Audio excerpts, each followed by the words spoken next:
জানেন প্রধানমন্ত্রী শেখ হাসিনা আজ রাষ্ট্রপতির কাছে পদত্যাগপত্র জমা দিয়েছেন এবং আমি তা গ্রহণ করেছি।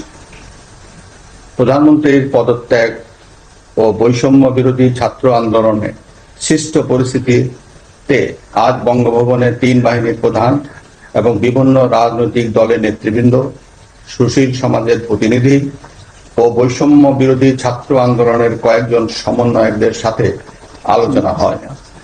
শুরুতেই সেনাপ্রধান বিরাজমান সার্বিক পরিস্থিতি ও রাজনৈতিক দলগুলোর সাথে তার আলোচনা সম্পর্কে আমাকে অবহিত করেন। রাজনৈতিক নেতৃবৃন্দ এ সময় তাদের বক্তব্য তুলে ধরেন। সভায় বৈষম্য বিরোধী ছাত্র আন্দোলনের নিহত শহীদদের স্মরণে শোক প্রস্তাব গৃহীত হয়।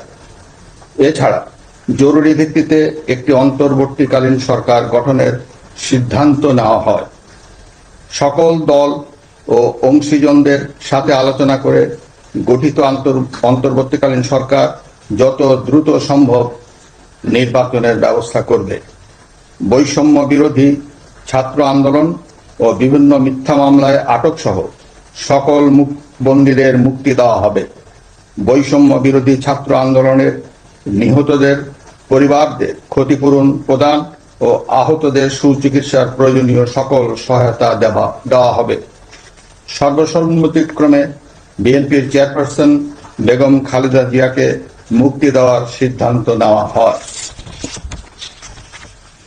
প্রিয় দেশবাসী, আমি দেশের আইন শৃঙ্খলা পরিস্থিতি স্বাভাবিক করতে এবং লুপ্তরাজ ও ধ্বংসাত্মক কর্মকাণ্ড বন্ধ করতে রাজনৈতিক দলগুলোর প্রতি আহ্বান জানাচ্ছি।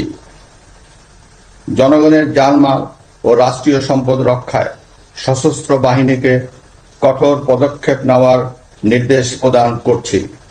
সাম্প্রদায়িক সম্প্রীতি ও সংখ্যালঘুদের নিরাপত্তা নিশ্চিত করতে এবং সরকারি সম্পত্তি রক্ষায় সকলকে এগিয়ে আসার আহ্বান জানাচ্ছি।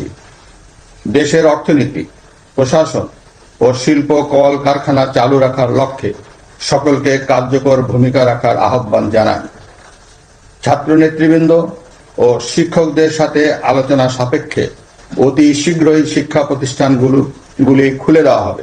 এছাড়া যারা হত্যা ও সহিংসতার সাথে জড়িত নিরপেক্ষ তদন্তের মাধ্যমে তাদেরকে আইনের আওতায় আনা হবে।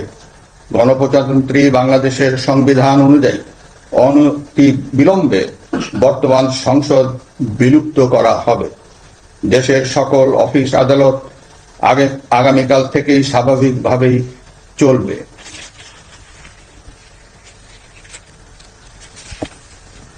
প্রিয় দেশবাসী, আসুন আমরা দেশকে বাঁচাতে একযোগে কাজ করি।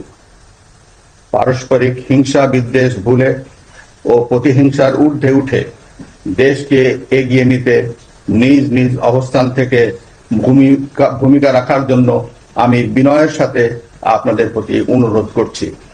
একটি সুন্দর ও সোনালী ভবিষ্যতের প্রত্যাশায় আমরা এগিয়ে যাব ইনশাআল্লাহ।